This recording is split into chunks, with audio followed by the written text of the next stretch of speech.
तो हुआ ये कि सोशल मीडिया पर एक पोस्ट आया और बस अमेरिका की बुनियाद से जुड़ी एक बहुत पुरानी और गहरी बहस फिर से छिड़ गई। ये बहस है जन्मसिद्ध नागरिकता की। तो चलिए इस पूरे मामले की तह तक चलते हैं और समझते हैं कि आखिर ये सारा हंगामा है किस बारे में। और ये जो शब्द हैं, ये सिर्फ शब्द नहीं हैं। असल में यही वो चिंगारी है जिसने अमेरिका में जन्मसिद्ध नागरिकता पर एक राष्ट्रव्यापी बहस को फिर से आग दे दी है। ये बयान रेडियो होस्ट माइकल सैवेज का है, जो अमेरिका के नागरिकता कानूनों पर साफ तौर पर एक बहुत तीखी राय रखते हैं। और सोचिए, जब यही आवाज देश के सबसे ऊंचे पद से गूंजती है तो क्या होता है। एक रेडियो शो की राय सीधे सीधे एक नेशनल मुद्दा बन जाती है। राष्ट्रपति डोनाल्ड ट्रंप ने इसे अपने सोशल मीडिया प्लेटफॉर्म पर शेयर किया और देखते ही देखते ये बहस हर तरफ छा गई। पर बात यहीं खत्म नहीं हुई। मामला सिर्फ किसी और की बात को आगे बढ़ाने तक ही नहीं रहा। राष्ट्रपति ने खुद इस बहस की आग में एक बहुत बड़ा और कह सकते हैं विवादास्पद दावा जोड़ दिया।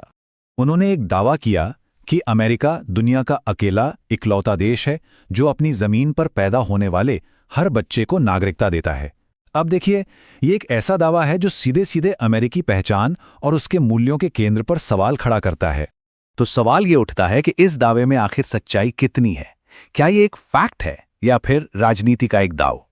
चलिए एक काम करते हैं, इस दावे को जरा दुनिया भर के आंकड़ों की कसौटी पर कसकर देखते हैं। पर जब हम आंकड़ों को देखते हैं तो कहानी कुछ और ही निकल कर आती है।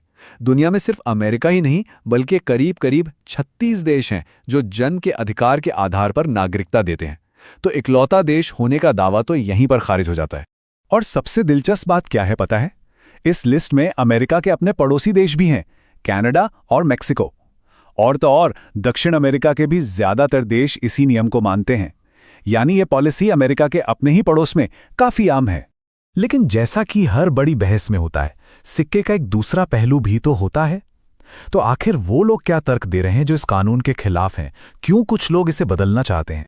इस बहस के केंद्र में देखें तो मुख्य रूप से 3 तर्क सामने आते हैं। पहला कि संविधान का ये प्रावधान अब जमाने के हिसाब से पुराना हो चुका है। दूसरा कि इस उदार व्यवस्था का बहुत बड़े पैमाने पर गलत इस्तेमाल हो रहा है। और तीसरा कि इसका देश पर सामाजिक और आर्थिक रूप से बुरा असर पड़ रहा है। पहला तर्क हमें सीधे टाइम मशीन में बिठाकर उस दौर में ले जाता है जब संविधान लिखा जा रहा था। दलील ये है कि 18वीं सदी के कानून 21वीं सदी की सच्चाई से मेल नहीं खाते, जहां कोई भी अपनी प्रेगनेंसी के 9वें महीने में हवाई जहाज पकड़कर अमेरिका पहुंच सकता है। दूसरा तर्क घूमता है बर्थ टूरिज्म के आइडिया के इर्द गिर्द। मतलब चिंता इस बात की है कि कुछ लोग सिर्फ और सिर्फ अपने बच्चे को अमेरिकी पासपोर्ट दिलाने के लिए यहां आते हैं। ये तर्क देने वालों का मानना है कि ये देश के सिस्टम और संसाधनों के साथ एक तरह का धोखा है। और फिर आता है तीसरा तर्क, जो शायद सबसे ज्यादा भड़काऊ और विवादित है। इसमें कुछ अप्रवासियों के कैरेक्टर पर ही सवाल उठाया गया है। ये जो भाषा है जिसमें उन्हें लैपटॉप वाले गैंगस्टर कहा गया है, ये माइकल सैवेज की है। ये उन गहरी सामाजिक चिंताओं और पूर्वाग्रहों को दिखाती है जो इस पूरी बहस का हिस्सा बन चुकी हैं। लेकिन अब ये पूरी बहस सिर्फ सोशल मीडिया की टाइमलाइन और रेडियो शो तक ही नहीं रुकी है। यह अब शब्दों के लड़ाई से आगे बढ़कर देश की सबसे बड़ी अदालत यानी सुप्रीम कोर्ट के दरवाजे तक पहुंच चुकी है। जी हां, सुप्रीम कोर्ट में एक केस चल रहा है जो अमेरिका के भविष्य की दिशा तय कर सकता है। केस का नाम है ट्रंप बनाम बारबरा। तो ये केस है क्या? असल में इसमें एक एग्जीक्यूटिव ऑर्डर को चैलेंज किया गया है। एक ऐसा ऑर्डर जो अमेरिका में पैदा हुए उन बच्चों से नागरिकता छीन सकता है जिनके माता पिता कानूनी तौर पर स्थायी निवासी नहीं हैं। इस कानूनी लड़ाई के केंद्र में हजारों बच्चे हैं जिनका भविष्य अब इस फैसले पर टिका है। और इस मामले पर दांव कितना बड़ा लगा है, इसका अंदाजा राष्ट्रपति ट्रंप के इस बयान से लगाया जा सकता है। वो साफ साफ कह रहे हैं कि अगर फैसला उनके खिलाफ गया तो ये देश की गरिमा पर चोट होगी। ये दिखाता है कि ये मुद्दा सिर्फ कानूनी नहीं बल्कि कितना ज्यादा भावनात्मक भी बन चुका है।